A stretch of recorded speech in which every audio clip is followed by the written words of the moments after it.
parroquial Arte, Muerte y Memoria.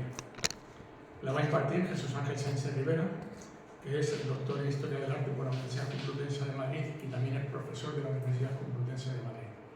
Miembro del Seminario de Historia Local de Pinto y es el autor del libro de la Iglesia Parroquial, que se editó por el Ayuntamiento y se repartió gratuitamente a los vecinos.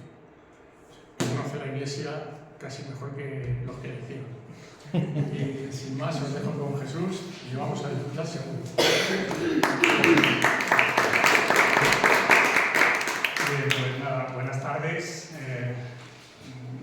Agradezco su presencia en esta tarde de viernes, que es una hora un poco intempestiva.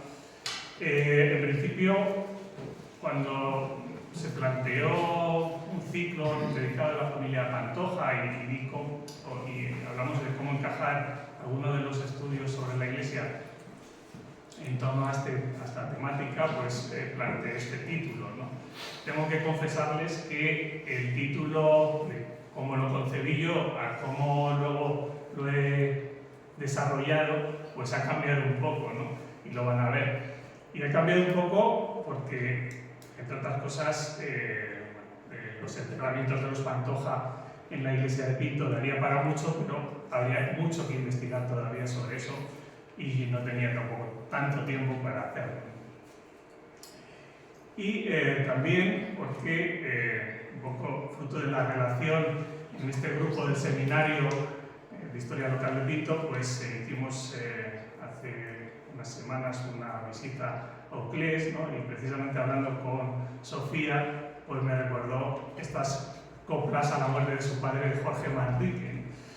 Y pensé en este fragmento, en esta estrofa de las coplas, muy conocida por todos y por todas, que dice: nuestras vidas son los ríos que van a dar en la mar que se morir. Allí van los señoríos, derechos así acabar y consumir. Es decir, los ríos grandes, no los señoríos. Allí los ríos caudales, allí los otros medianos y más chicos, y llegados son iguales, los que viven por sus manos y los ricos. Entonces, esa reflexión acerca de la muerte y cómo la muerte iguala a todos, me hizo pensar en que el título de la conferencia de hoy quizá estaba un poco errado, porque yo había planteado esos enterramientos de los Pantoja y de los otros notables de la villa de Pinto, de la iglesia,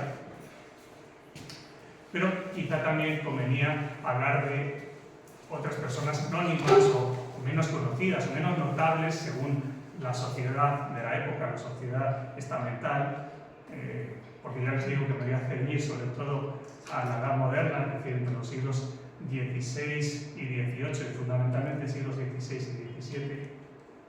Como digo, una sociedad que estaba fuertemente jerarquizada, con unos estamentos muy establecidos, ¿no? Y que era interesante no solo atender a los notables, a esos ríos caudales o esos señoríos, ¿no? Sino también a otras personas quizá menos notables en aquella sociedad, pero también de gran interés para todos nosotros, ¿no? Para reconstruir un poco de la cultura de aquel tiempo. Y en primer lugar, sí que me gustaría señalar un poco cuál podría ser la topografía funeraria de Pinto en esta época, entre los siglos XVI y XVIII. Es decir, dónde se enterraba a la gente en aquel momento, ¿no? Para eso es muy socorrido este plano de la villa de Pinto, que habitualmente recurrimos a él porque no existe mucha cartografía de esta villa antigua, ¿no? O por lo menos de la Edad Moderna, entonces tenemos que recurrir a este mapa, este plano de 1858, para ver un poco dónde se situaban estos grandes centros de enterramiento de la villa, ¿no?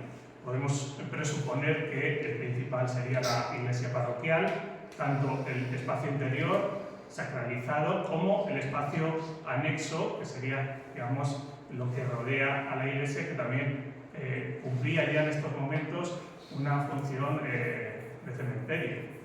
Todavía en ciernes, ¿no? Con el tiempo se iría ampliando, pero también se enterraba gente fuera digamos, del espacio acotado por los muros de la iglesia. Pero también podemos recordar otro espacio de enterramiento importante, el espacio, digamos, antiguo del convento de San Francisco, hoy desaparecido, que también acogía, como podemos suponer, pues, restos de aquellos que morían, tanto frailes del convento como otras personalidades que luego comentaré. Y en tercer lugar, el convento de las Capuchinas también acogería los restos de sus propias hermanas, las monjas del convento, como de otras personalidades, cosa que ya se ha estudiado, se ha comentado en algún momento. El convento de los franciscanos, el convento de San Francisco, he señalado ahí en una imagen actual donde estaba situado, sobre esa imagen del plano de 1858. ¿no? Vemos además que el trazado urbano, el trazado antiguo del siglo XIX, se corresponde prácticamente con el trazado actual. ¿no? Vemos esta parcela con esta forma de cuña, digamos, ¿no? Y cómo se ha mantenido en la actualidad en esta urbanización de viviendas, todos conocen. Aquí estaría el Superport, ¿no? Este edificio que vemos aquí en color gris claro. Y en esta parte señalada con este círculo amarillo, aproximadamente estaría ubicado el antiguo convento de San Francisco. O sea, es decir, esa idea de, siempre se ha dicho, yo no soy de Pinto, pero me lo han comentado muchas veces, esta zona de los huesitos, ¿no?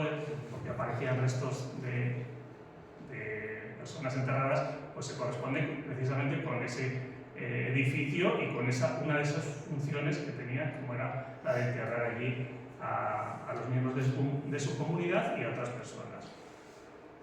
Queda un poco en la memoria, y aludo un poco al término de la conferencia, en la memoria colectiva a lo largo del tiempo esa idea también, ¿no? Los huesitos como un topónimo, como un nombre asociado a una función.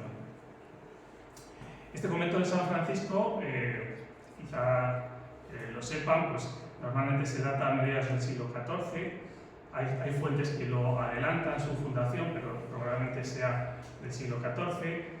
Y, como he comentado, ¿no? Pues allí se enterrarían a los propios frailes franciscanos, pero también, puesto que la Orden de San Francisco, digamos, promovía mucho la pobreza, y la pobreza en un sentido, digamos, espiritual y profundo del término, y eso impregnó a la sociedad de la época, ya en la Edad Moderna, pues también en este convento de San Francisco se acogía el cuerpo de aquellos que no tenían posibilidades económicas, en definitiva, que eran pobres de solemnidad, como se decía en aquel tiempo, para ser enterrados en sus inmediaciones, ¿no? en su cementerio.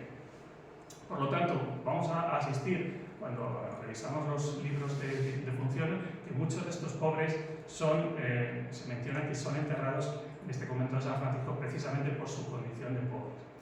No solo se enterraban en San Francisco, en el convento, también en la iglesia, pero no sé si habría, eso habría que estudiarlo, si había diferentes categorías o qué razones llevaban a llevar a los pobres a ser enterrados allí y otros en la iglesia, ¿no? Eso habría, como digo, que quizá que estudiar.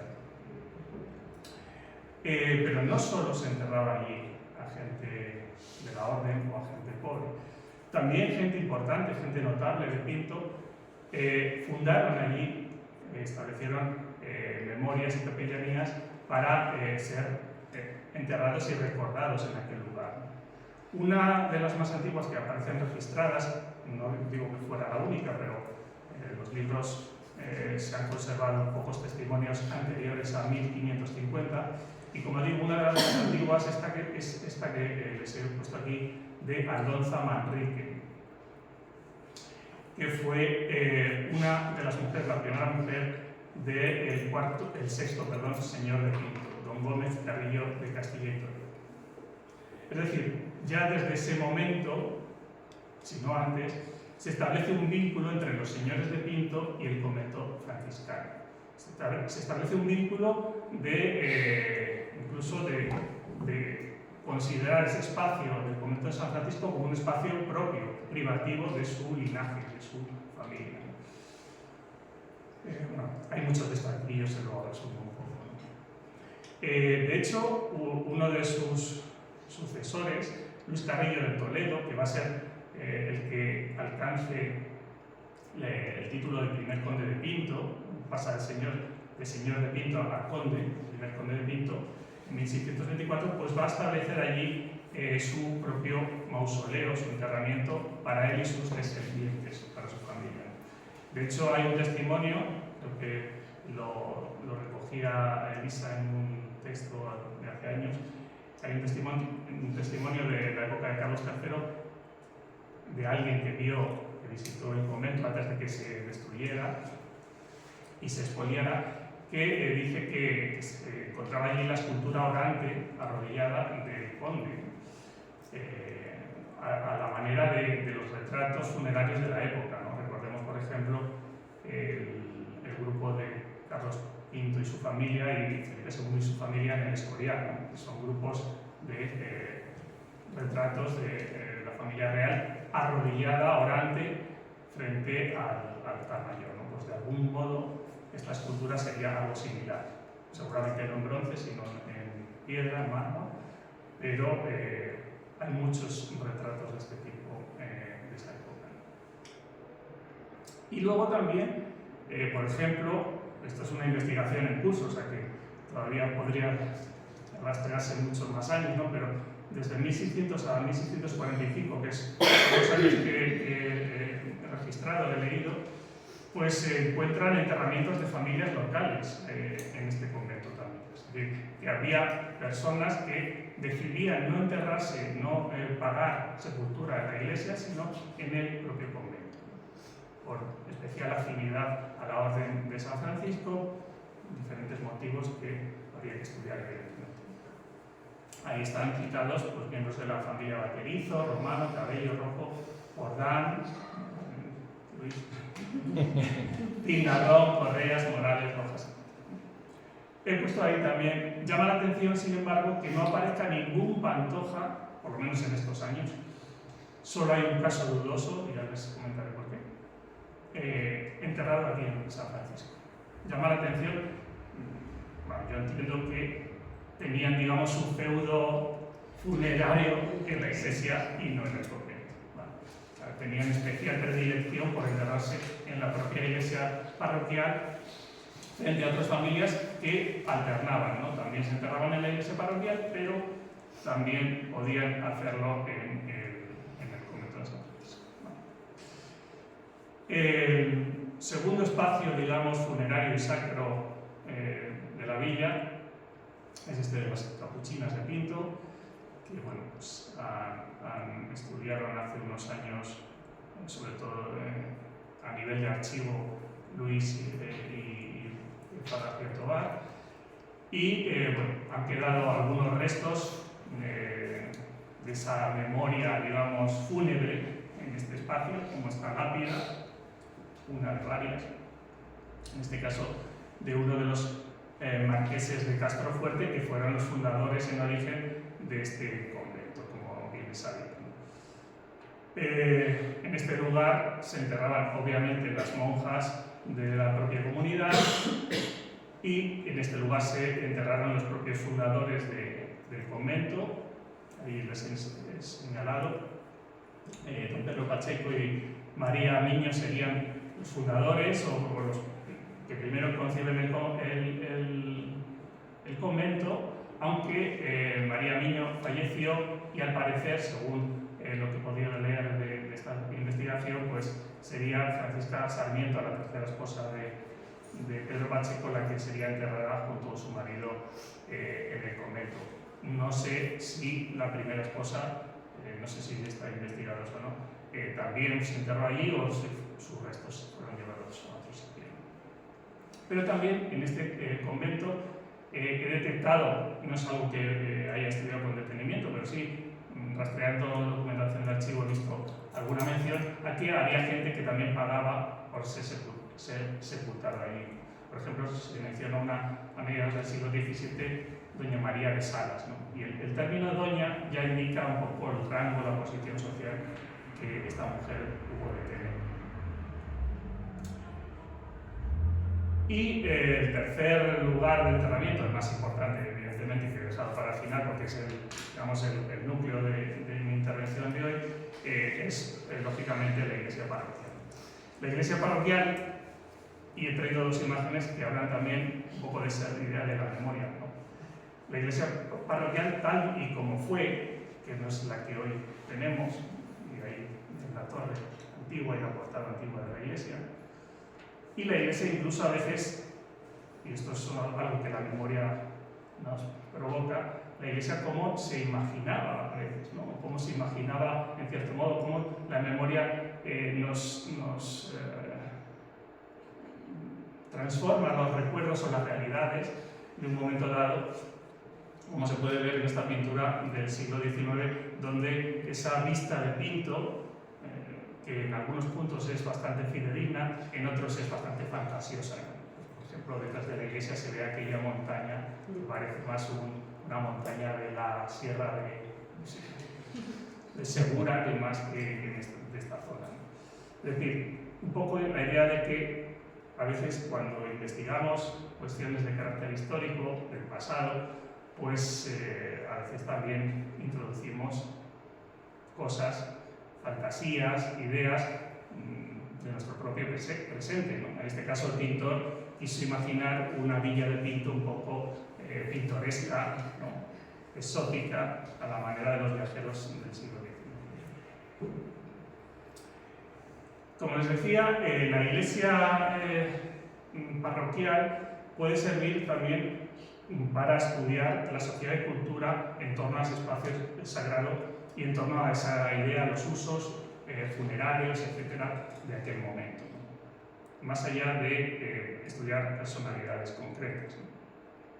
Esta es una vista interior del espacio sagrado que ya les digo que era muy importante y era un reflejo de la sociedad del momento. Les he dicho que era una sociedad estamental muy jerarquizada, donde había unos estamentos privilegiados que tenían acceso a una serie de prebendas, de privilegios, mientras que la gran mayoría de la sociedad no los tenían. Y esto también se traduce en el propio espacio interior del templo. Esta es una planta del edificio, como pueden ver, aquí está la cabecera, el altar mayor, los pilares, y aquí la sacristía vieja y la nueva, ¿no? Pues al rastrear los libros del archivo, uno se da cuenta también de todas las informaciones que proporciona, se da cuenta de esa jerarquización social. Los lugares preeminentes más importantes estaban reservados, obviamente, a las personalidades más importantes, ¿no?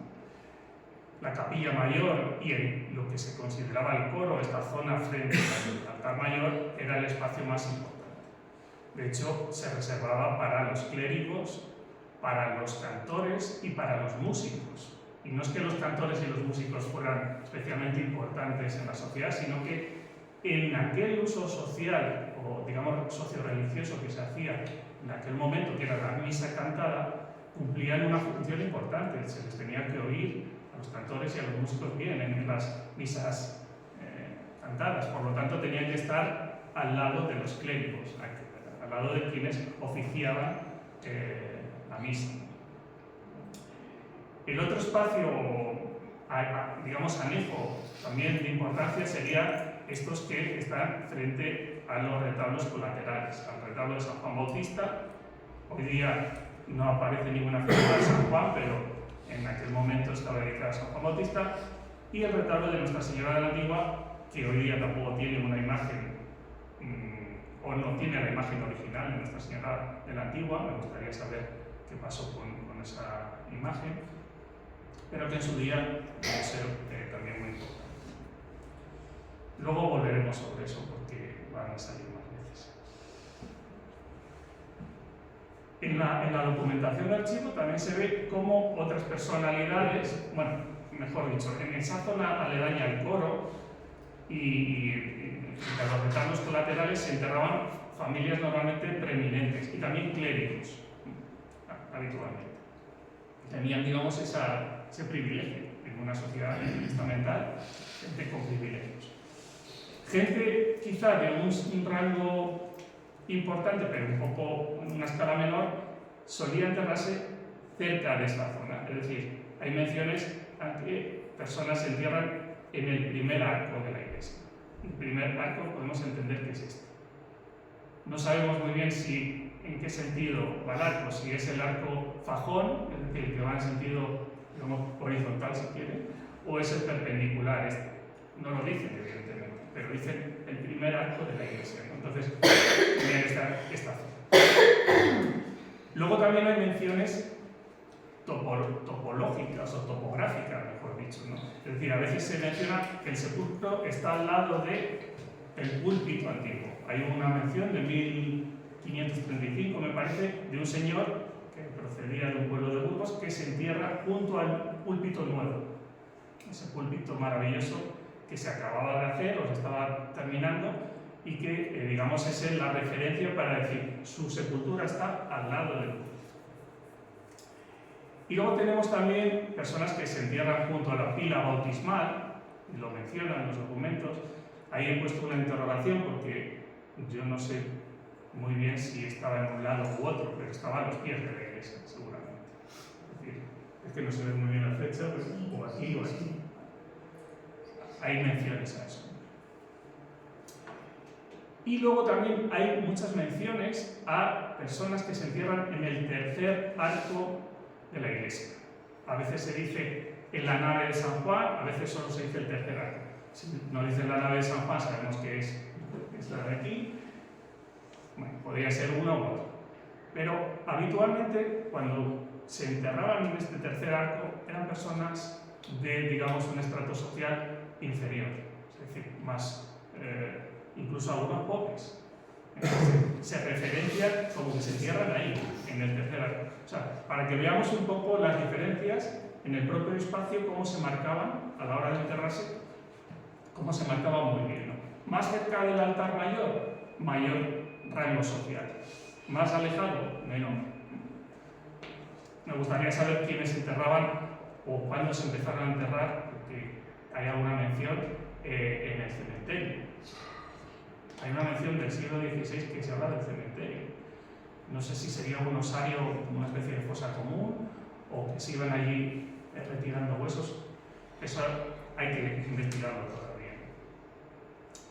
Y luego también, por último, pues también tenemos un espacio que era la Capilla de la Encarnación, el que existen todavía, bueno, queda la huella, queda el espacio, ¿no? Aunque muy transformado, y existen fotografías antiguas de cómo era la portada. Y sabemos que esa Capilla de la Encarnación fue dotada y fue pagada y construida por un clérigo de Pinto, Blas Martínez Rojo, o Martín Rojo, a veces se menciona como Martín,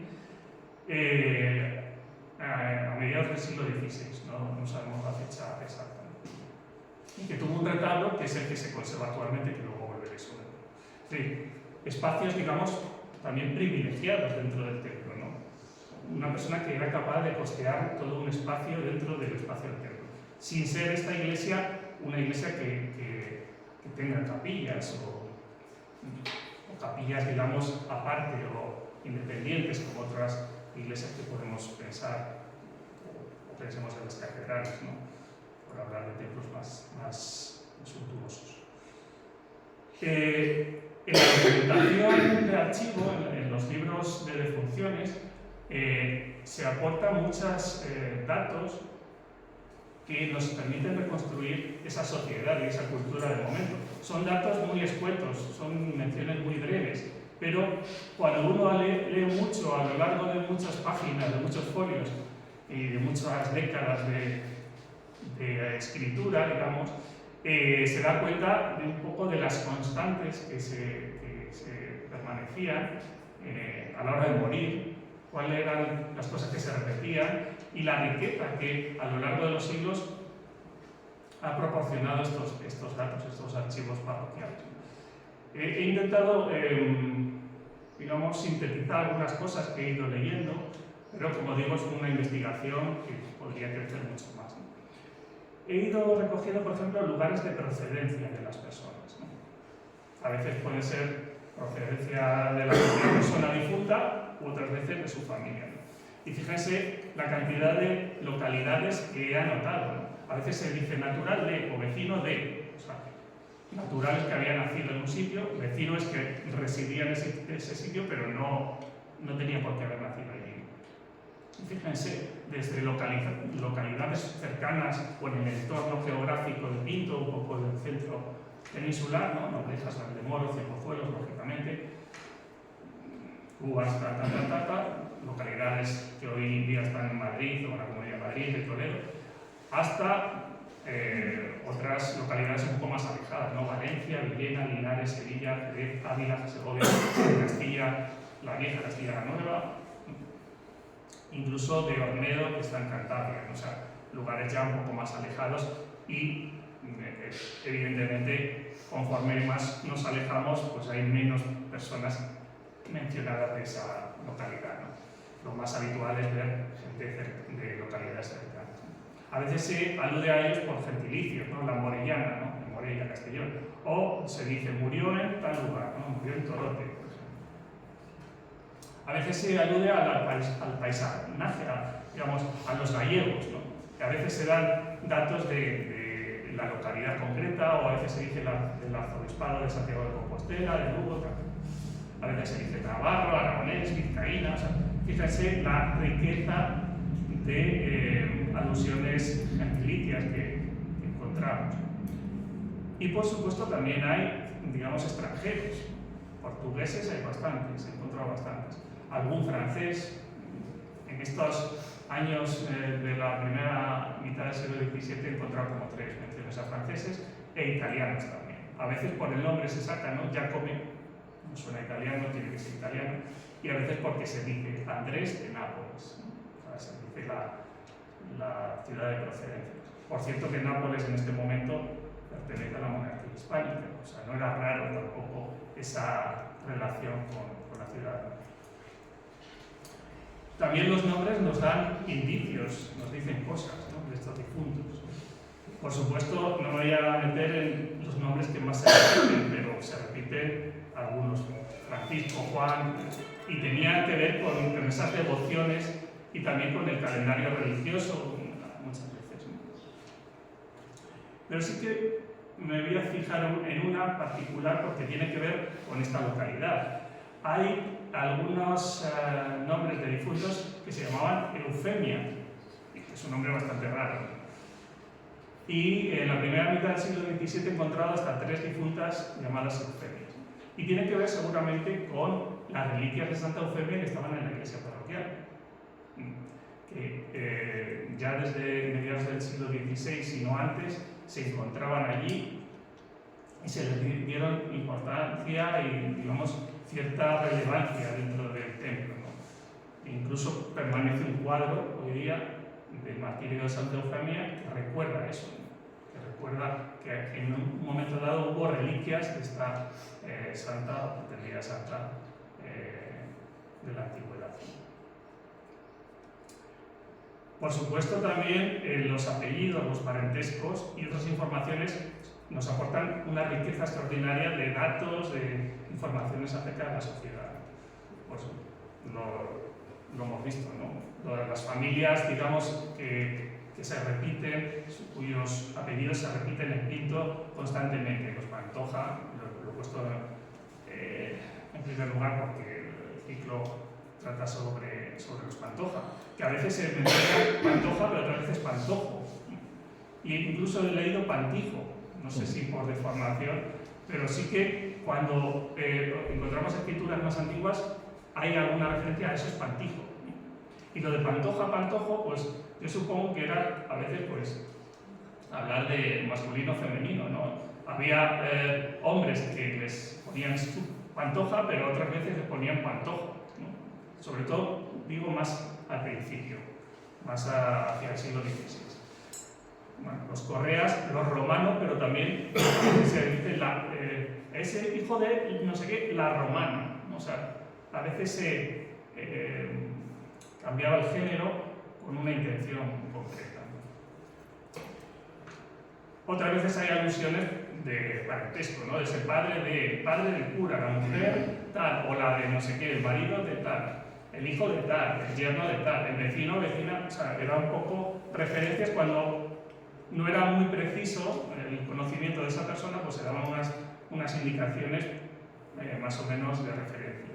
Y a veces también se alude a la condición, ¿no? Pues a veces se menciona si esa persona era ciega, sorda, pobre, o sea, pobres hay muchos, y además en algunos periodos se destaca más, es decir, habría que estudiar o se podría estudiar, digamos, cuando crece el nivel de pobreza en relación con las crisis de la propia monarquía hispánica, ¿no? Porque hay periodos en los que hay muchos pobres difuntos, ¿no? Y además en años muy sucesivos, ¿no? Habría pestes, habría hambrunas, lo que fuera. Incluso hay alusión a este Gabriel Peral, el cautivo, ¿no? Sabemos por qué estaba cautivo. Yo pienso que podría estar en la cárcel de la Villa, ¿no? Y que murió ahí. Bueno, esto son cosas que se pueden estudiar a lo largo de los libros. Y luego informaciones también de muchas cuestiones, ¿no? Por ejemplo, en este año de 1602, en las defunciones se anota a muchos difuntos que se enterró en la iglesia con la cruz de oro. Yo cuando leía con la cruz de oro, y lo leía así rápido, claro, como uno está leyendo muchas veces ya se vuelve un poco... a veces no lo piensa, o digamos, la lectura te impide reflexionar, ¿no? Y yo pensaba que se enterraban, o pensé que se enterraban con una cruz de oro. Y ¿por qué se entierran estas personas con una cruz de oro, ¿no? Primero porque era un objeto muy preciado, ¿no? Y enterrarlos ahí. Y además empecé a ver que solo era en este año 1602. Y dije, bueno, serán de alguna cofradía o algo así, una cosa que hubieran, digamos, pactado o algo, no sé. Claro, luego ya con el tiempo lo pensé varias veces y es que esa alusión a que se enterraban con la cruz de oro es que al entierro asistían los clérigos con una cruz que se había además hecho hace unas décadas, que era de plata sobre dorada, plata y oro. Entonces debían asistir con esa cruz preciosa y preciada a determinados entierros que eran más caros, y por eso señalaron en la defunción que asistieron o que se enterraron con la cruz de oro. No es que los difuntos se enterraran con la cruz de oro, ¿no? O sea, son cosas que a veces leyendo uno, pues, si no se para a reflexionar un poco, pues puede equivocarse, ¿no? Puede errar. Por ejemplo, también con el mundo de la muerte, a veces no personas que se enterraban aquí directamente, sino determinados personajes, personalidades, se les hicieron unas honras fúnebres, y en este caso a la señora de Pinto, la reina Isabel Velasco de Mendoza, ¿no? Se le hizo una especie de honra fúnebre al día de su muerte en 1615, y asistiendo además las personalidades más importantes en este caso del ámbito religioso. Otras menciones, por citar algunas, pues el peregrino de Madrid en 1616, que falleció en el hospital de Santa María, ¿no? Nos da información de que aquí había un hospital y que se llamaba de Santa María, ¿no? Pero es que en esos años se encuentran varios pobres o gente que pasa de paso, que han pasado por el hospital y han fallecido, ¿no? Y además, por ejemplo, el siguiente, aquí lo ven, que les decía antes, un pobre en el hospital y se enterró en el tercer arco, es decir, la parte trasera, por cuenta de Francisco Cabello Pantoja. Es decir, seguramente por un acto de beneficencia, la gente, digamos, más pudiente de Pinto, pues costeara el entierro de gente pobre como esta, ¿no? En este caso, un miembro de los Pantoja. Otro pobre en el hospital del Corpus Christi. Es la primera vez que, por lo menos que tengo recuerdo, que sale este hospital del Corpus Christi aquí en Pinto, ¿no? Y se entierra del mismo modo, en el tercer arco, en este caso a pedimiento del regidor de la villa, Diego Román. Otra mención, por ejemplo, anecdótica, ¿no? En 1631 fallece Bautista de Santander y pone cristiano nuevo y hortelano de la Huerta de Palacio. O sea, era un cristiano nuevo, un converso, ¿no? Y murió pobre, evidentemente. He señalado aquí otro, por ejemplo, 1678, Francisco Revuelta, maestro de cantería, del lugar de Ornedo, en Cantabria, ¿no? Este murió a los 56 años. Lo he puesto sobre todo porque este Francisco Revuelta fue miembro de una familia de canteros que estaban asentados aquí en Pinto y que trabajaron para la iglesia. Por ejemplo, las escaleras y, digamos, la barbacana, es decir, el muro perimetral de la iglesia antiguo, lo hicieron en esta época, 1670 y algo, o 80 y algo. O sea, era miembro de esa familia, ¿no? Lo hizo, en esa obra participó su hermano y su hijo, creo recordar. Bueno, por no extenderme, bueno, ahí dejó. O sea, es una prueba de que era familia que estaba, digamos, muy enraizada a la localidad y a la vida parroquial, ¿no? Hasta el punto de dejar muchas misas, 160 misas, ni más ni menos, por su alma. Un maestro de cantería, que tampoco era un noble, ni nada de esto. Diego Rojo Pantoja, lo he puesto aquí por lo de los Pantoja, pues este sí que tenía más posibilidades y dejó 355 misas, ni más ni menos, ¿no? Algunas de ellas en el Santo Cristo del Pardo, o sea, una misa específica ahí en el Pardo, porque fuera tenía ahí especial devoción, etc. Otra, por ejemplo, en el convento de Pinto, aparte de el resto en la iglesia parroquial. Y el mismo año, Alfonso de Pantoja se le llama la atención, digamos, sobre este dice que está debiendo 682 reales y con ellos tenían que pagar 2 frontales de Damasco para 2 altares de la iglesia, el de San José y el de Santa Ana. Que a veces también pensamos en los muertos, pero los vivos tenían que seguir viviendo y haciéndose cargo de sus deudas, ¿no? Bueno, también aparecen en los libros de defunción, pues, menciones a títulos, dignidades, cargos, oficios, ¿no? Aparecen algunos títulos como el de licenciado, doctor. Por cierto que los Pantoja tuvieron varios licenciados, por lo cual también nos muestra un poco el estatus social, sociocultural de esta familia, de este linaje.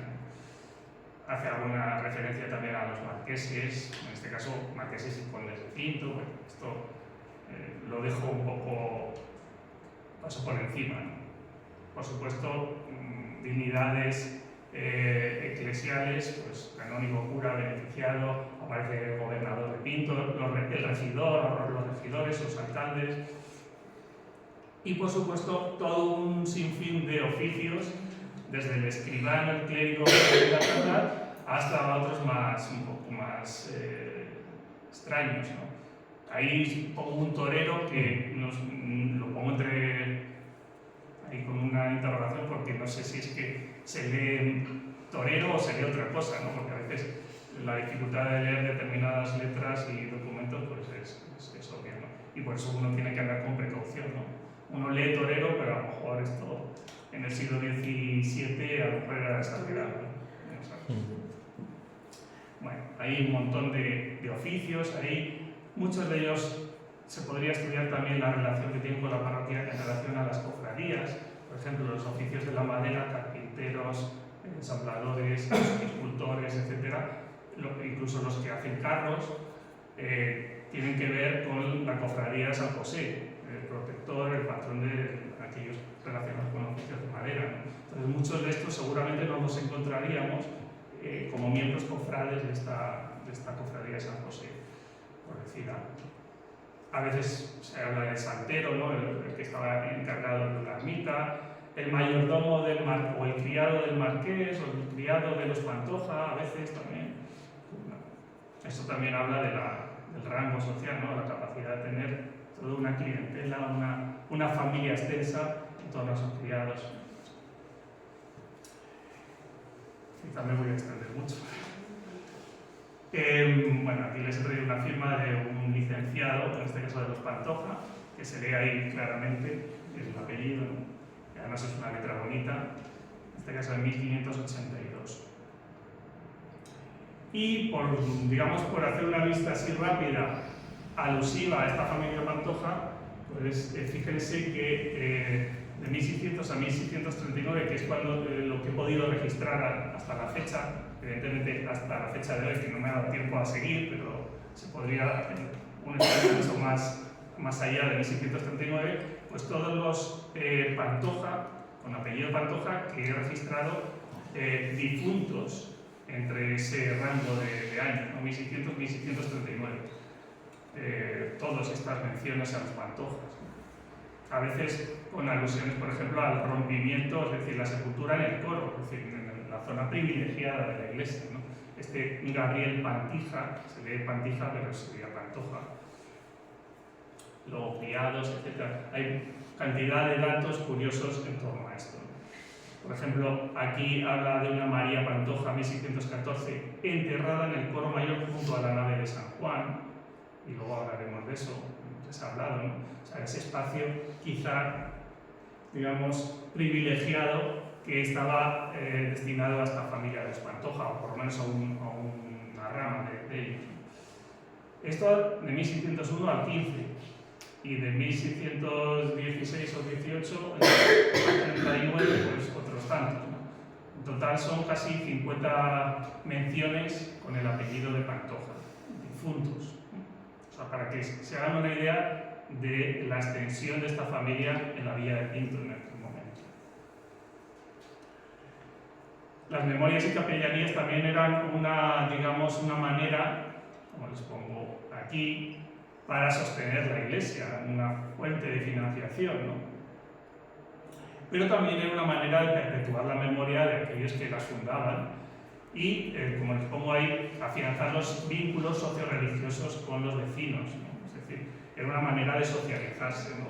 Y de crearse un estatus dentro de la sociedad pinteña, ¿no? Entonces, memorias desde 1579, memorias recogidas o registradas, son estas que ven aquí. Por ejemplo, este era el canónigo de Toledo. No voy a enredarme mucho porque entonces no acabamos, pero... perdón. Disculpen. Este Blas Martín Rojo, que luego saldrá, es el clérigo al que les he mencionado y que funda esa capilla de la Encarnación, ¿no? Y que ya dejó varias memorias instituidas con cargo a unas casas, etcétera, en la Villa de Pinto, ¿no? Y capellanías diversas, ¿no? Por ejemplo, aquí hay una de la mujer del doctor Mena, médico de cámara de su majestad, doña Catalina, es decir, personas de cierto rango dentro de la sociedad de su tiempo, ¿no? Aparece otra vez aquí la Aldonza Manrique, que tenía una capellanía en el convento de San Francisco, etc. Les digo esto porque estas memorias y capellanías que les he mostrado son las de 1579. Casi un siglo después, 1691, se registraron ya unas cuantas más, un total de 38. Quiere decir que habían aumentado bastante esas fundaciones de memorias y capellanías. Y de hecho, para controlar todo aquello, porque ya se les estaba un poco yendo de las manos, pues se compraron libros para llevar registro de esas memorias y capellanías que tanto habían crecido, porque, como digo, era una fuente de ingreso importante y que había que llevar control sobre ellas. Bueno, vamos llegando ya al arte, a la muerte y a la memoria, ¿no? O sea, esa idea de relacionar las obras artísticas que las personas que fallecían, digamos, encargaban para pasar a la posteridad, y la memoria que nos ha quedado de todo ello, ¿no? Es decir, qué se ha conservado, qué memoria existe, etc. ¿Qué se ha conservado? Pues algunas cosas, no todo, evidentemente. Se ha conservado, por ejemplo, este retablo que conocen bien, que está hoy día ubicado en el muro norte de la iglesia, junto al altar colateral del lado izquierdo del Evangelio. Y este retablo es curioso porque acoge un cuadro anterior, es decir, el cuadro es más antiguo que el propio retablo. El retablo es de hacia 1700-1706. ¿vale? Porque hay una inscripción aquí, no la he traído, si quieren se las leo, pero bueno. Hay una inscripción que dice que la cofradía, viene a decir que la cofradía de la Encarnación, estando en el retablo antiguo muy indecente, muy estropeado, muy viejo, digamos, pues mandó a hacer este retablo nuevo, ¿no? Ya un estilo barroco, etc. Por lo tanto, existía un retablo anterior que acogería este cuadro, que evidentemente es mucho anterior por su estilo al propio retablo de 1706.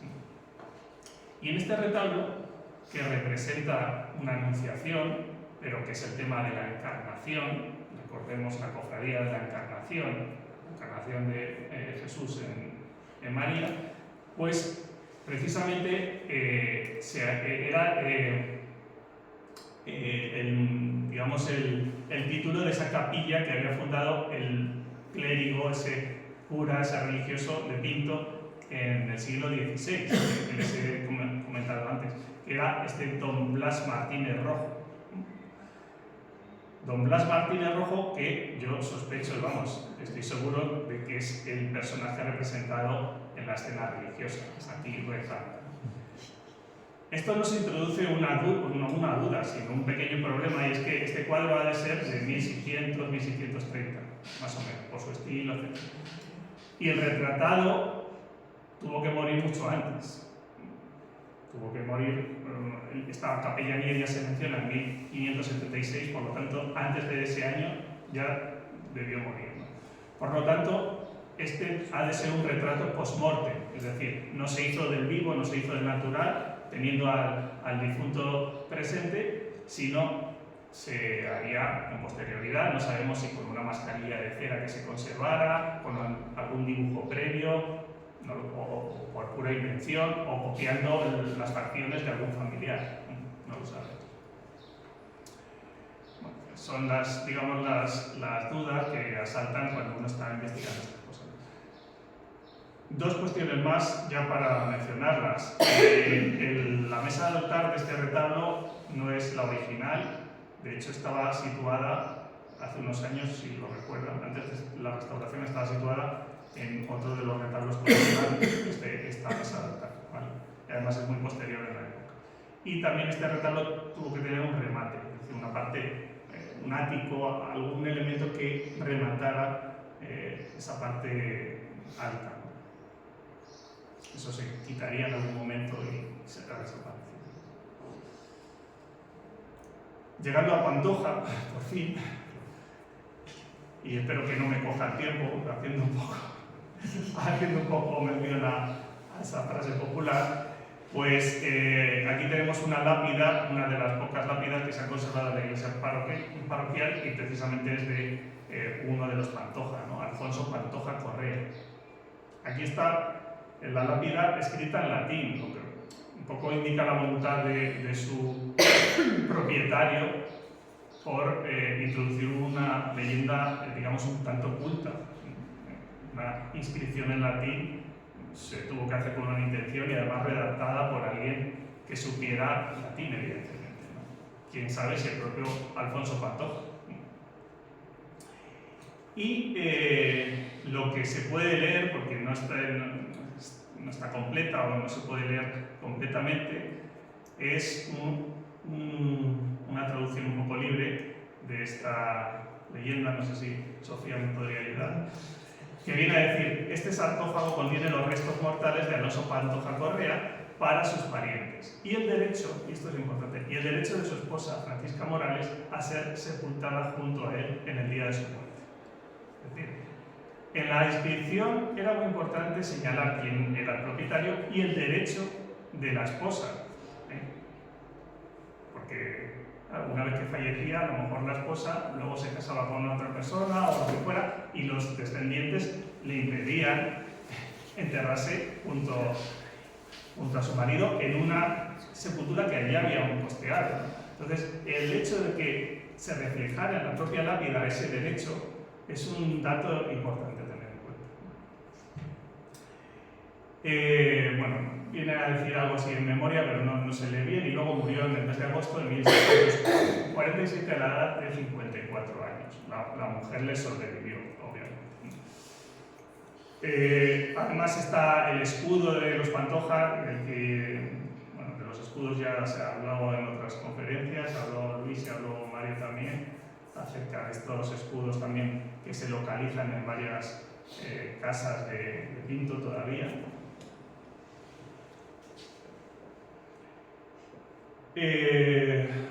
Y bueno, con este dato también me fui a la partida de función de este personaje, ¿no? Ya teníamos datos tan concretos, ¿no? Agosto de 1647, pues era muy fácil buscarlo en el libro, ¿no? La partida de función transcrita, pues viene a decir prácticamente lo mismo, ¿no? Murió Alonso Pantoja Correa, marido de doña Francisca de Morales, de edad de 50 años, poco más o menos, evidentemente no sabían hacer los años exactos. Recibió los santos sacramentos, enterróse dentro de la reja del Señor San Juan. Y esto es importante porque ahora vamos a ver cuál era esa reja, ¿no? Esta parroquial en sepultura propia suya, con obligación que tienen sus herederos a tornar a los atlas de ladrillos. De esto no he hablado, pero son continuas las menciones en los libros de fábrica de las obras que se hacen en las sepulturas de la iglesia. Normalmente se hacían de yeso, otras un poquito mejor hechas, más costosas, se hacían de ladrillo, y en un momento dado se decide por parte del visitador eclesiástico que prácticamente, no digo toda la iglesia, pero la parte más importante, el presbiterio y la parte del crucero, se enlose con granito, que era más costoso. Y ahí hay una serie de cosas, de procedimientos, de pleitos, etcétera, que no voy a entrar en eso. Bueno, hizo su testamento ante Diego Torrejón, escribano de la villa, nombró por sus albaceas a la dicha mujer, su mujer, y a don Diego Pantoja, su hijo. Los herederos, los vivos, como aquellos garantes de la memoria, de preservar la memoria de los muertos. Esto es importante también. Y hacer valer sus derechos también. Y es que, para enredar más la cosa, y eso creo que hablé en algún momento aquí, no sé si estaban algunos sí presentes, pues el hecho es que la familia Pantoja, en concreto Diego Pantoja el viejo y Diego Pantoja el joven, es decir, padre e hijo, dejaron unos dineros para pagar este retablo de San Juan, que vivían, no sé, era San Juan, pero era de San Juan. Todo esto lo escribí en el libro mejor, que lo voy a contar ahora, lo voy a intentar sintetizar para no aburrirles más. El caso es que se encarga el retablo a un ensamblador y a un pintor de Madrid,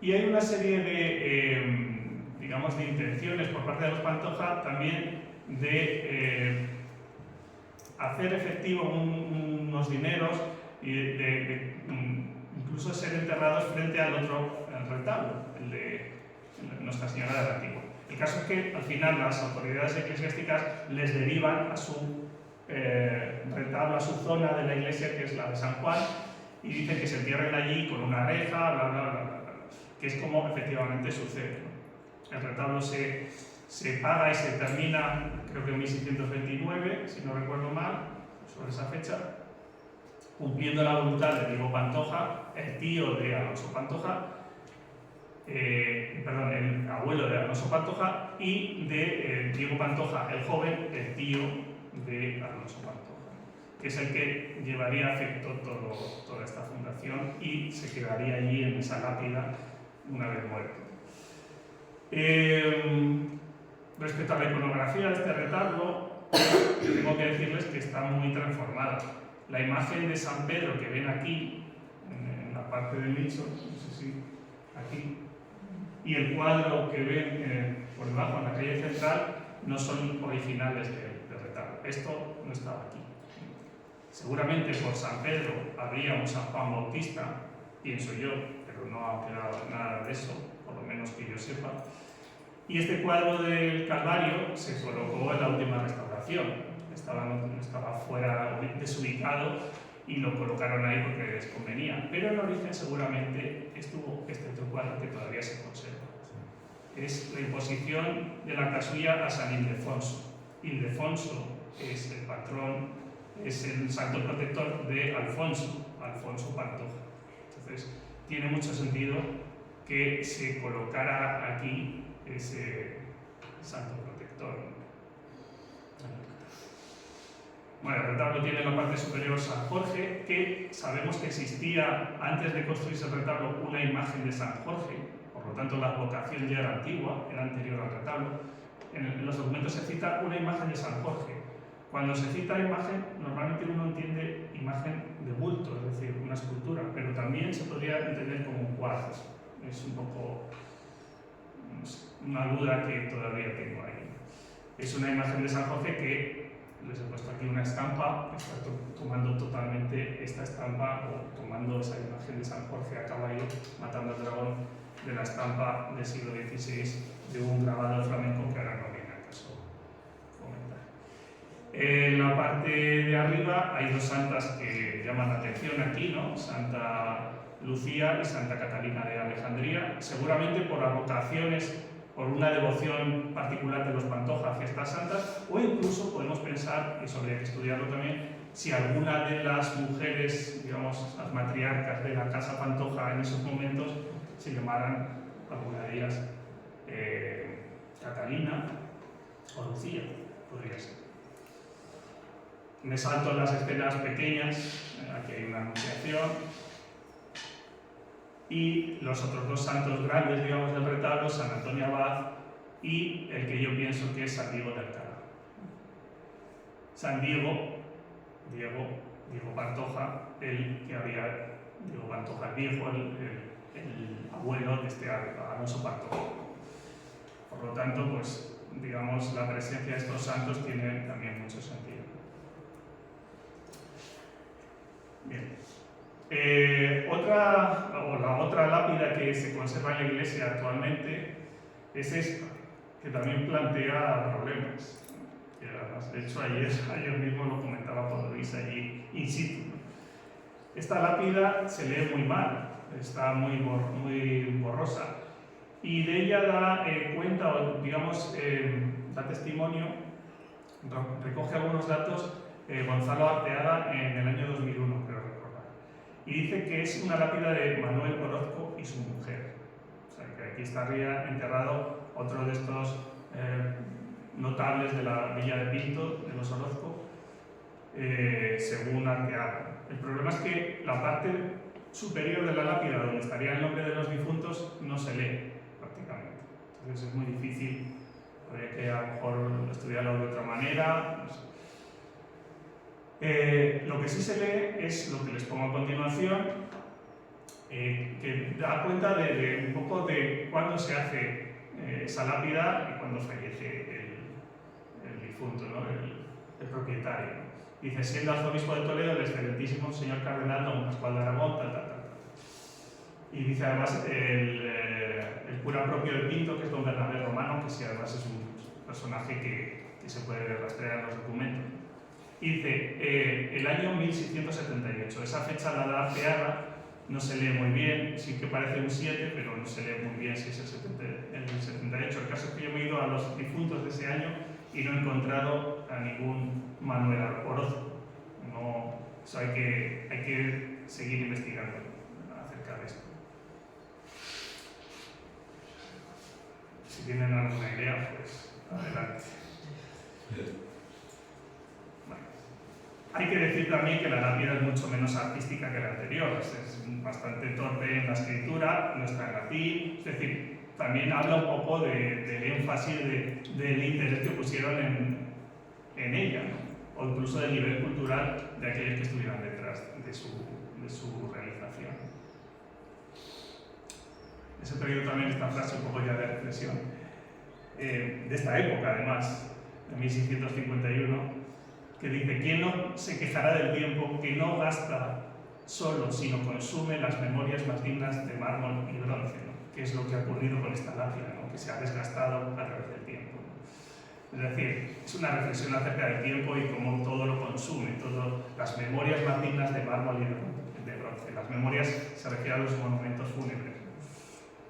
Eso es lo que nos ocurre a veces en la historia, ¿no? Que hay cosas que queremos recuperar y ya el tiempo las ha degradado, las ha hecho desaparecer. Y con esto ya casi llego al último de los fúnebres de Pinto y otra de las dudas que a mí como investigador todavía me rondan en la cabeza, y es la mención a una lápida sepulcral que hubo, se supone, en la iglesia de Pinto, de este personaje, del tercer conde de Pinto, don Luis Francisco de Benavides Carrillo de Toledo, tercer marqués de Caracena y tercer conde de Pinto, ni más ni menos. Un personaje sin duda interesantísimo, un personaje que estuvo a las órdenes de Felipe IV y de Carlos II, un personaje que fue un militar y un político muy destacado de su tiempo, que estuvo en las campañas de Italia, que estuvo como gobernador en Flandes, en Bélgica también, es decir, un alto cargo, una alta personalidad de ese gobierno de los últimos Austrias, ¿no? Del que nos quedan además retratos. Este magnífico, estupendo busto de Artus Quellinus, que es un escultor flamenco, realmente, como digo, es soberbio este retrato, y esta estampa también que se hizo en honor al personaje, loando también su doble condición de hombre de las armas, como ven en la parte inferior con estos cañones, estas armas, pero también un hombre dedicado al arte, a las letras y a las artes, ¿no? Aquí lo pone arte, martes, o sea, en él se aunaban esa doble condición de un hombre culto y un hombre además expeditivo y, digamos, un militar sagaz, ¿no? Pues bien, este documento, que a mí todavía me intriga muchísimo, que se encuentra en el Archivo Histórico Nacional, hace mención, y es un documento del siglo XVIII, hace mención a que aquí hubo una lápida sepulcral y que aquí estuvo el sepulcro de este tercer conde de Pinto, ¿no? La primera duda que a mí me corroe es que normalmente los condes de Pinto tenían si recuerdan, su feudo de enterramiento en el convento de San Francisco. En la iglesia de Pinto no hay ninguna mención a que ninguno de ellos se enterrara aquí. Esta es la primera y única que yo recuerdo. Y segundo, que no ha quedado nada más que ninguna memoria de esto. Ninguna memoria más, ni siquiera en los libros de defunciones. Yo me he estado buscando y no he encontrado ninguna mención a esto todavía. A lo mejor algún día sale. Entonces, es una cosa que me sorprende. Esta es la transcripción del documento de la lápida sepulcral, no se la voy a leer porque es larguísima, es una loa al personaje, ¿no? de las excelencias de su carrera militar y política. También habla de que es héroe valentísimo y sabio, y del arte militar y gobierno político, bla, bla, pero también en las letras, o sea, una cosa pues, muy de loar al personaje. Habla de la muerte en 1668 y hace una reflexión final de su mujer, un poco más, porque el monumento se supone que lo pagó y lo llevó a cabo su mujer, doña Catalina Ponce de León. Dice: su tristísima esposa erigió este monumento a la posteridad.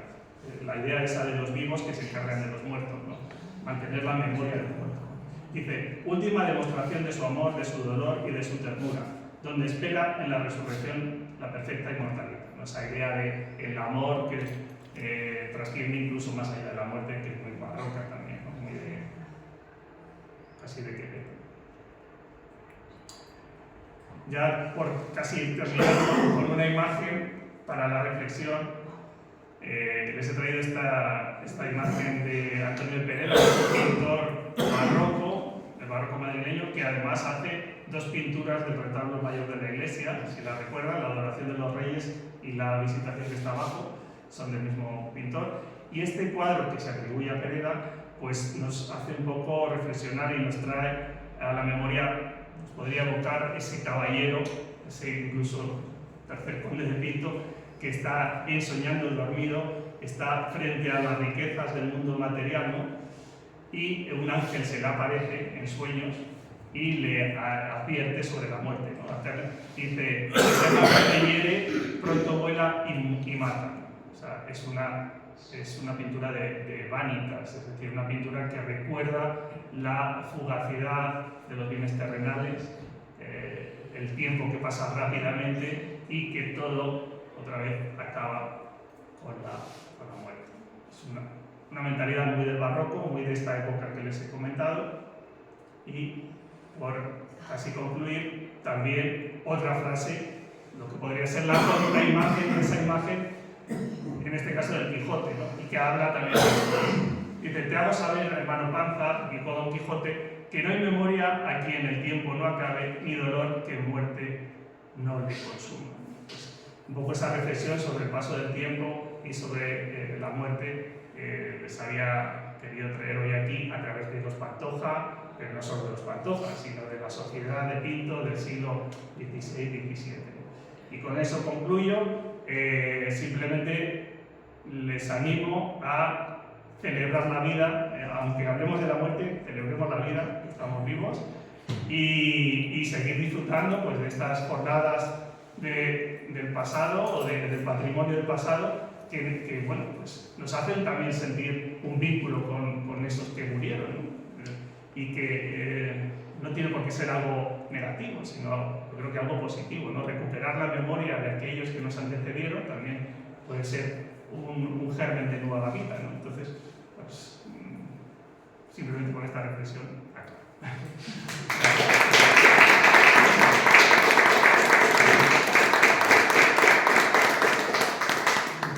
No sé si tienen alguna pregunta o si les puedo ayudar. Muchas gracias, Jesús, por tu conferencia y por la cantidad de datos que nos has aportado, por lo menos a los que venimos de hacer. Quizás en exceso. Hablando, ayer comentábamos en la iglesia, ¿no? Las barrabasadas que se han hecho en ese templo. Se llegó a pintar el techo de negro para que no se vieran las goteras. Estamos hablando, yo tengo el año 68 y el retablo que tú comentas ha dado más vueltas por la iglesia que vamos. Yo le conocí las primeras veces en donde se bautizaba. Luego pasó a la sacristía nueva. De la sacristía nueva ha salido ahí. Sí, o sea, Ha viajado. se ha hecho mucho y no siempre bien. O sea, eso Y luego cuando comentaba lo de las rejas, efectivamente, había una reja que la hemos conocido cuando se hacía la misa de espaldas, una reja que cortaba todo lo que se pues siempre es muy grato que escucharte y escuchar las historias que nos cuentas. Y si alguien tiene alguna pregunta o algo, si no, pues nada, nos dejamos.